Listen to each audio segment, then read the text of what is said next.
السلام علیکم ورحمۃ اللہ وبرکاتہ۔ محترم ناظرین، آئیے آج ہم لوگ اسم عام کی قسمیں پڑھیں گے۔ اردو گرامر کا کلاس چل رہا ہے اور یہ آج چوتھا کلاس ہے، تو اس میں آج ہم لوگ اسم عام کو پڑھیں گے۔ اسم عام کی قسمیں۔ اسم عام کسے کہتے ہیں پہلے جانیے۔ ایک طرح کی بہت سی چیزوں کے نام کو کہتے ہیں۔ ایک طرح کی بہت سی چیزوں کے نام کو کہتے ہیں۔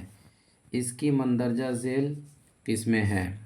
اسم عام کسے کہتے ہیں؟ ایک طرح کی بہت سی چیزوں کے نام کو کہتے ہیں۔ جیسے اگر میں پہاڑ بولا تو پہاڑ بولتے ہی دنیا میں جتنے بھی پہاڑ ہیں تمام ہمارے ذہن میں آ گئے، تو یہ لفظ پہاڑ ہر ایک پہاڑ پہ سیٹ ہو گیا۔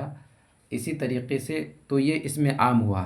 لیکن اگر میں نے کہا ہمالیہ پہاڑ، تو ہمالیہ پہاڑ بولتے ہی دنیا کے تمام تر پہاڑ ہمارے ذہن میں نہیں آیا، صرف ہمالیہ پہاڑ آیا، تو یہ اس میں خاص ہو جائے گا، جسے معرفہ کہا جاتا ہے۔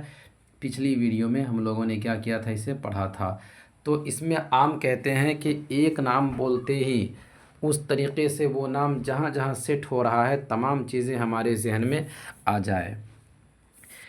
اس میں عام کی قسمیں دیکھیے۔ اس میں عام کی ایک قسم ہے نکیرہ۔ کیا ہے؟ نکیرہ۔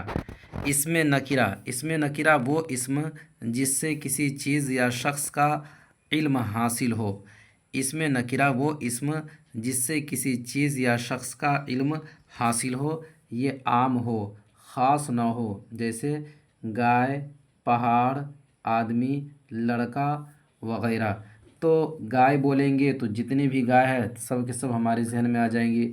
پہاڑ بولیں گے تو جتنے بھی پہاڑ ہے سب ہمارے ذہن میں آ جائے گا۔ آدمی بولیں گے تو سب آدمی ہمارے ذہن میں آ جائے گا۔ لڑکا بولیں گے تو سب لڑکا ہمارے ذہن میں آ جائے گا۔ یعنی کہ یہ لفظ ایسا ہے کہ یہ بولتے ہی اس سے ریلیٹڈ جتنی بھی چیزیں ہیں جہاں جہاں یہ سیٹ ہو رہا سب کے سب ہمارے ذہن میں آ جائے گا، سب کو عام ہو جائے گا، سب کو اپنے اندر سما لے گا، ایک پہ یہ فٹ نہیں ہوگا۔ اسی طریقے سے اگر ہم نے ہمالیہ پہاڑ بول دیا یا آدمی نہ بول کے زید بول دیا ہے نا، یا حامد بول دیا، تو پھر سب آدمی اس میں نہیں آئے گا، ایک خاص حامد ہی رہے گا یا زید رہے گا۔ لڑکا نہ بول کے کسی کا نام لے لیا تو پھر سب اس میں نہیں آئے گا، تو وہ اس میں خاص ہو جائے گا۔ تو عام اسے کہتے ہیں کہ ایک لفظ بولتے ہی سب اس میں سما جائے۔ جیسے پہاڑ، سب پہاڑ آ گیا، آدمی، سب آدمی آ گیا، لڑکا، سب لڑکا آ گیا وغیرہ۔ اس کی حسب ذیل دو صورتیں پائی جاتی ہے۔ کتنی صورتیں؟ دو صورتیں پائی جاتی ہے۔ پہلی صورت کیا ہے؟ مصغر۔ مصغر کسے کہتے ہیں؟ صغیر سے مصغر بنا ہے، یعنی اس کے مطلب ہوتا ہے چھوٹا۔ مصغر وہ لفظ جو کسی بڑی چیز کو چھوٹا کر کے دکھائے، کسی بڑی چیز کو چھوٹا کر کے دکھائے، اسے کیا کہتے ہیں؟ مصغر کہتے ہیں۔ جیسے کھاٹ سے کھٹولا۔ کھاٹ سے کھٹولا، کھٹولا مطلب چھوٹا، کھاٹ بڑا ہوتا ہے۔ یا کھٹیا۔ لوٹا سے لوٹیا، دیگ سے دیگچی۔ تو دیگ بڑا ہوتا ہے، دیگچی یہ ایک چھوٹی ہوتی ہے، ٹھیک ہے نا۔ تو جس چیز سے جس لفظ سے چھوٹا پن ظاہر ہو اسے اس میں مصغر کہتے ہیں۔ کیا کہتے ہیں؟ اس میں مصغر کہتے ہیں۔ اور اس میں مکبر کسے کہتے ہیں؟ اس میں مکبر کسے کہتے ہیں؟ اس میں مکبر وہ لفظ جو کسی چھوٹی چیز کو بڑا کر کے دکھائے، کسی چھوٹی چیز کو بڑا کر کے دکھائے، یعنی جس لفظ سے بڑکپن ظاہر ہو اسے اس میں مکبر کہتے ہیں۔ کسی بھی چھوٹی چیز کو بڑا کر کے دکھا رہا ہے، کیونکہ کبیر کے مطلب بڑا ہوتا ہے اور اسی سے اس میں مکبر بنا ہے۔ مکبر کبیر سے بنا ہے، اس کا مطلب بڑا، یعنی کہ جس لفظ سے، جس اسم سے بڑکپن ظاہر ہو، بڑاپن ظاہر ہو، تو سمجھے کہ وہ اس میں مکبر ہے۔ جیسے بتنگڑ۔ بتنگڑ، بات سے بتنگر، بات سے بتنگر، بات مطلب ایک چھوٹی سی بات، لیکن اسی بات کو بتنگر بنا دیا، یعنی بڑی بات بنا دیا، تو بات یہ اس میں مکبر نہیں ہے۔ بات سے بتنگر، یہ بتنگر اس میں مکبر ہو جائے گا۔ اسی طریقے سے پگڑی۔ پگڑی چھوٹی سی پگڑی ہوتی ہے، اور پگڑی سے پگڑ یعنی بڑی پگڑی جو ہوتی ہے۔